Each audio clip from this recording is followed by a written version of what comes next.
Welcome, everyone, to Voices of NCAJ, the podcast for the North Carolina Advocates for Justice.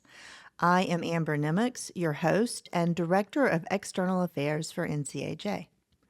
Before we get started, I'd like to thank our Circle of Leadership members for supporting NCAJ's mission and this podcast. If you're watching on YouTube, you can see a list of Circle of Leadership firms at the end of the podcast. And to find out how your firm can join the circle, go to ncaj.com/circle. My guest today is Rana Holcomb, a litigation paralegal at Daggett Shuler Law in Winston-Salem. At this year's NCAJ convention in June, she received NCAJ's Robbie Price Award. The award goes to a paralegal who has made significant contributions in the fight for justice on behalf of their clients and the citizens of North Carolina. In nominating Rana, attorney Ben Winikoff praised her as a fearless litigation paralegal whose knowledge of the law, procedure, and evidence is unmatched. Rana, congratulations, and thanks for being on the podcast. Thank you for having me. So let's start at the beginning. You wrote in your remarks for the magazine that you've always wanted to be a lawyer and that your mother thought you'd make a good one. So why is that? Well, first of all, she said I'd argue with a stop sign and that I'd make a good lawyer. And that was from a very young age. I loved history. I loved civics. And I'm talking about back to third, fourth, fifth grade. And just really cared about what was going on in my community, in my state, in my country. In fact, in fifth grade, I wrote Richard Nixon a letter about them desegregating the schools and how the system was trying to make it fail. Did you? I mean, That's fabulous. my mother was shocked when we got a response. She didn't know I'd written the letter, so. Oh, wow. And this was fifth grade? Yes. Okay. 1971, I believe.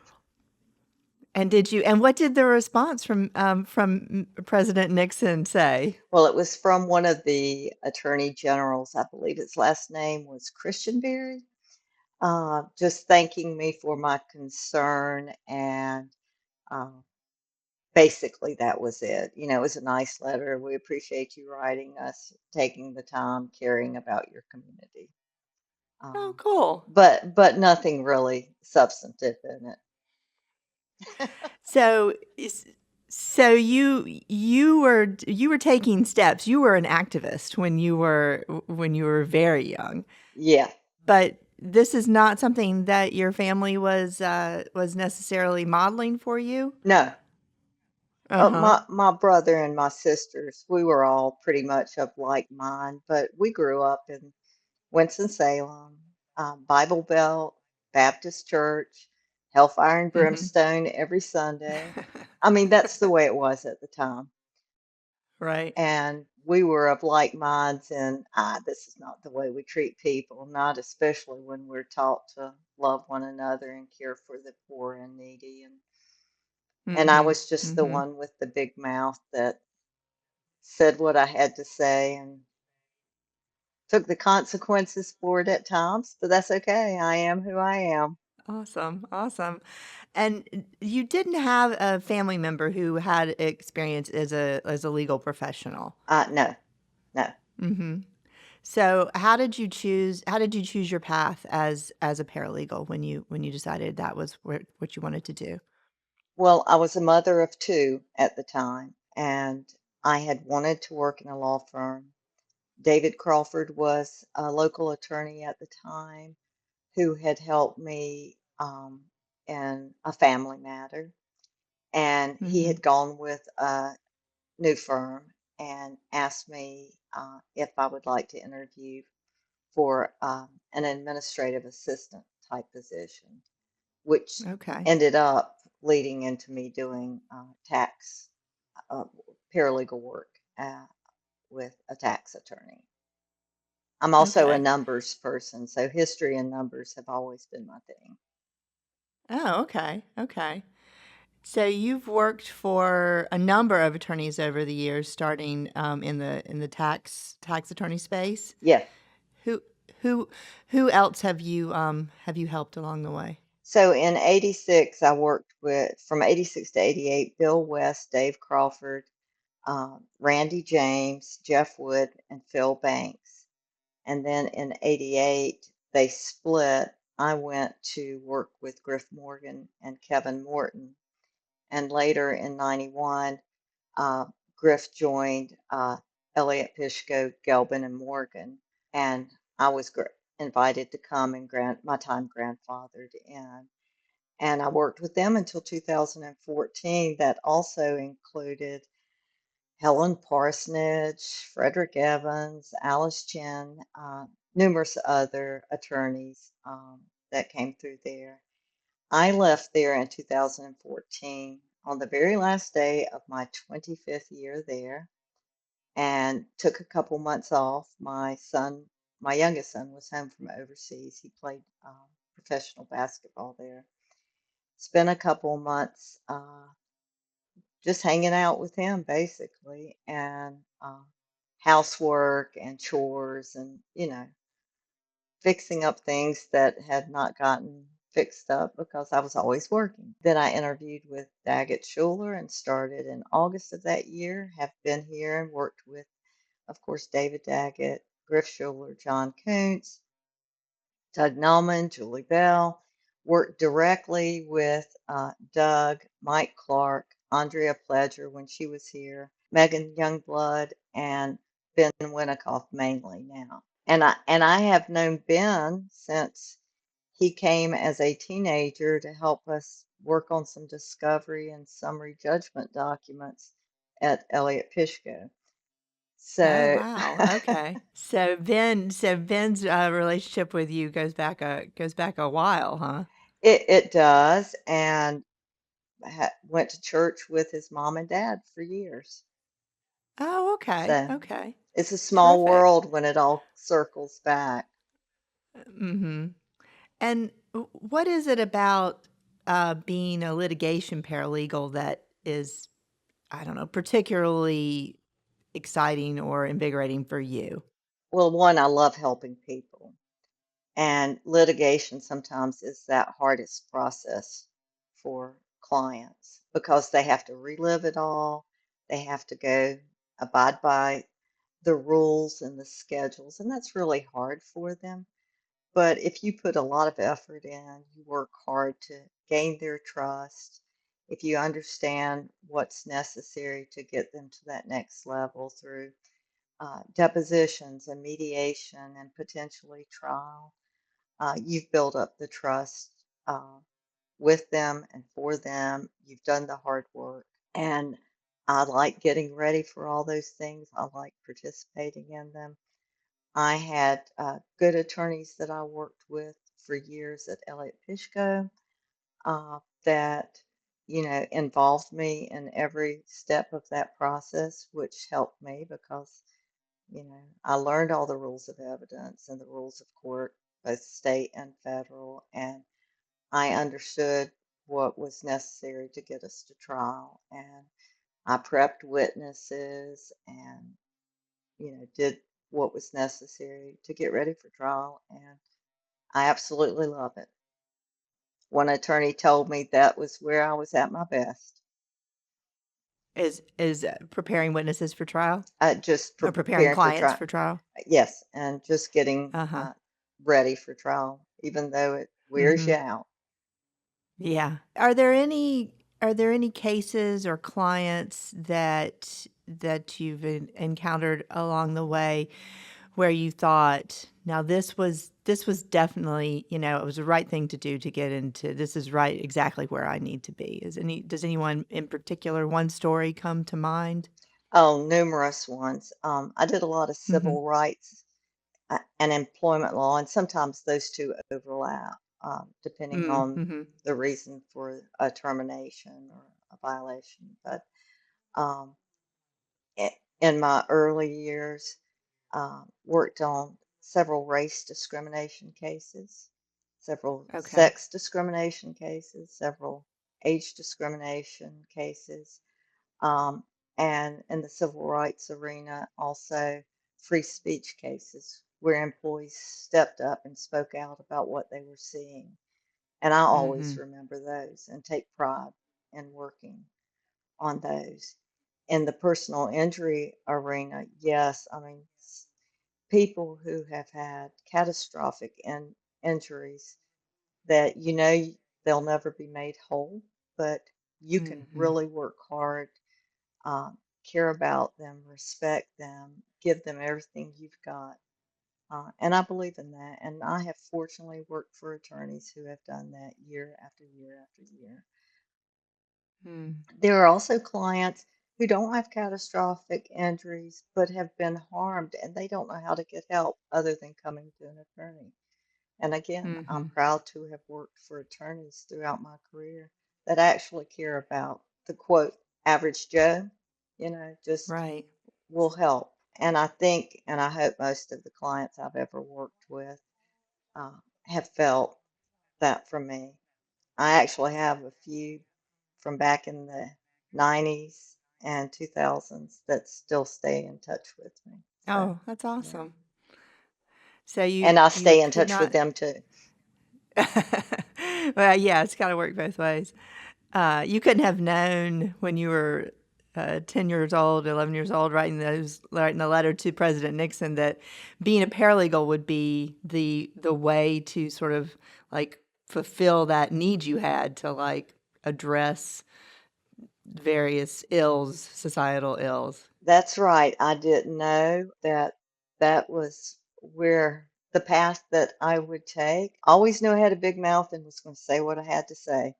Uh, Didn't always serve me well as a young person, but it has served me well as an adult. Found a way to make it work for you. That's awesome. And you also have an extremely active volunteer life outside the office, which is probably why those home chores didn't get done because you were in addition to being a mom and a full-time paralegal, you were also had what looks to be a full-time volunteer life as well. What are some of the volunteer work projects that have been most important to you? I worked with SCAN for about 8 years. That's Stop Child Abuse Now. Mm, Went through the training to work with parents who had issues on different levels of abuse, but how to help them work with anger, frustration, raising children. And I love kids. uh-huh. My And mom, what is the mission of SCAN? I'm not familiar with that group. it's to aid families in taking care of their children so that there isn't that cycle of abuse that repeats itself. Oh, And wow. a wonderful group of people. I worked with some wonderful families, and one of them I'm still in touch with to this day. And Mm, you focus on the parent, not so much the children, but as my mother would also say, I'm a kid magnet, and kids love mm. me, and so those children became mine too. In fact, two of them lived with me off and on for 2 years in my two-bedroom apartment with my two children. Oh, Um, wow. but that's how important it was to make sure they were twins, stayed together while their mother had some illness issues. Mhm, And mhm. so I enjoyed doing that. I worked for family services up until several years ago as a volunteer, both for domestic violence and working with sexually abused victims, which meant I would go to the hospital when there was a sexual assault victim and assist the same nurse or the Wow. person, or if they had their children with them, I'd watch over them. I'd help bag and tag evidence. It was just a Mm. way to give to someone who was going through a really horrible situation. With the domestic violence, it was a matter of taking a call. Someone needed help. Someone needed the police to pick them up and take them to a safe location. So I'm proud of doing that, but I did a lot of volunteer work at the Y. I have done volunteer work here with the Safe Sober program that has gone on for 30 some years. Um, Mm. uh, I also work the Kids for Kids triathlon, which is a joyous occasion to see young people participating in that sports event, and the Smiley Race, which is the adults triathlon. It's actually coming Mhm. up this weekend, Oh, Saturday and okay. Sunday. So be out there in that Uh-huh. hot sun. That's that kind of volunteer work with the victims of domestic abuse and domestic violence and helping the parents in the child abuse cases. That's gotta take a lot. That's gotta demand a great deal from you to be able to do that on a volunteer basis, especially. Well, I will tell you, I think I said when I got the award, my kids have been supportive always. And Uh-huh. just about everything I've done, just like I've been supportive of them. Um, but they became, and with SCAN, Mhm. these kids became their family too. Uh-huh. And they were very interactive in it, which I think helped a lot because I think everyone relaxes around children more than they Mm. do with adults. That's Mm. just my opinion. Mhm. They weren't as involved with the domestic violence part because they were off in college and then working, and my son Whit was Mhm. overseas playing ball. So, And so, yeah, tell me, you said during your speech that the most important job you've ever had is being a mom to your two sons. And they that were is right. there with you to see you get this award as with your sister. That was really great to have that such a nice group together for you. It was fun, and when they found out I won, they said, "Well, Mom, we're going with you. We now get to see you get an award." Uh-huh. But they are my joy and my heart, and they worked hard, were good students, both graduated college, both went to college on basketball scholarships. Thank you, Lord. Oh, really? They Where did they go? Travis went to East Carolina Mm-hmm. and played 4 years basketball there. My son Whit went to Radford University and Mm-hmm. played 4 years there. And that summer got a job overseas and played 10 years in Europe, professional league. Oh, Uh, wow. and Travis played 2 years in the semi pro league here in the States and then Mm-hmm. had a knee injury and had to have surgery. And after that, he's taught and coached. And my son Whit came back and he's worked in the school system as well and coached. Now Travis Mm-hmm. is the assistant head coach or the assistant coach at Forsyth Tech, which just started its basketball program last year. Uh-huh. And Whit is assistant coach at Forsyth Country Day School. So you must have been quite involved for your sons to have been such successful athletes. You must have also been quite involved in managing their travel careers or you know that's another full-time job. Look, I still go to games. I went to 6 games this weekend for AAU that Whit coaches. Oh wow. Okay. And during the So you basketball season, if Forsyth Tech is playing in town, I go to their game. If Forsyth Country Day is away, if Forsyth Country Day is in town and Forsyth Tech is away, I go to those games. So I switch. And if they both play the same day but at different times, I go to both games because I get new kids every year. I told you I love kids or young people, Mhm. excuse me, young Mhm. people.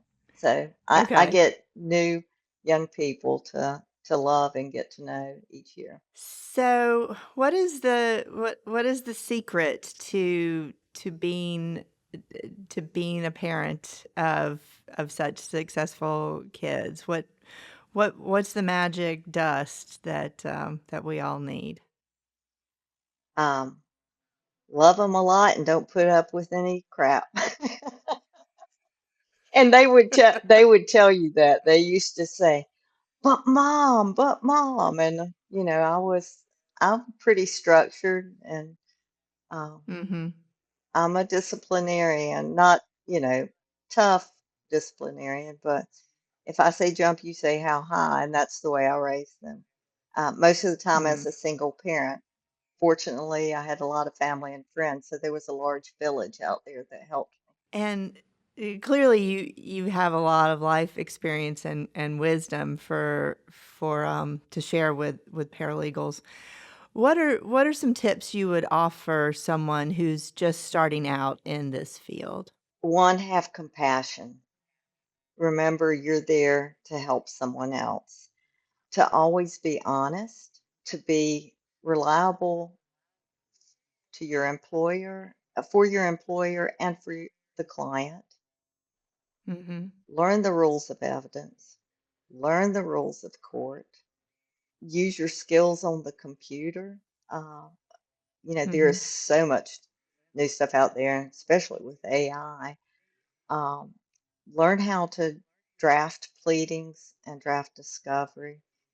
It'll save you down the road because it takes a load off the attorney, and that's what a paralegal should do, along with all those Mhm. other things.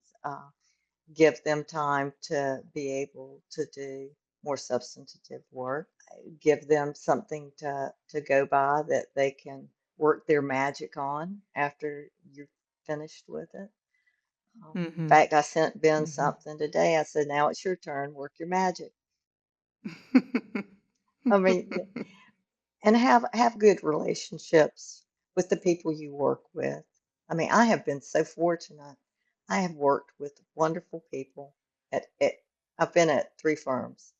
Well, Mhm. one firm joined another, but so I guess that means four. But I've worked with wonderful people where we all trust each other, where we have teamwork, where we make sure we help each other out.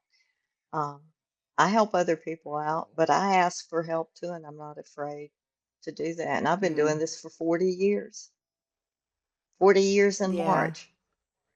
40 years in March. Wow. I know. I'm really not that old. It's hard to believe. You must have started when you were 12. And my poor kids, I was talking about them. They turned out wonderful because they're just wonderful people. They're caring and loving, both work two jobs, both have always participated in community events, and I'm really fortunate. So, you've been a member of NCAJ for Late um, late 80s? most of your career? Yep. So, what has been the most useful or helpful or fulfilling part of being a member of NCAJ for you over the years? Well, I was always early on thankful that there was an organization took seriously what paralegals slash legal assistants did and their role. Mhm. And at the time, it was the NCATL, and they did take Mhm. it seriously, and they set up a committee, and I was honored to be on the committee that chaired membership, enrollment issues.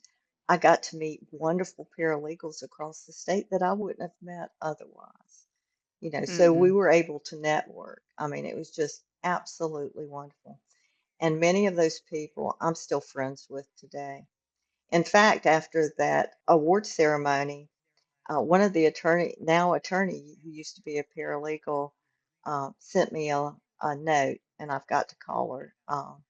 Just as a reminder, we sat beside each other at convention and in CLEs, and Mhm. just to check in and say she was sorry she didn't get to see me, and I am so sorry I didn't get to see her. But I And stay in. who was it?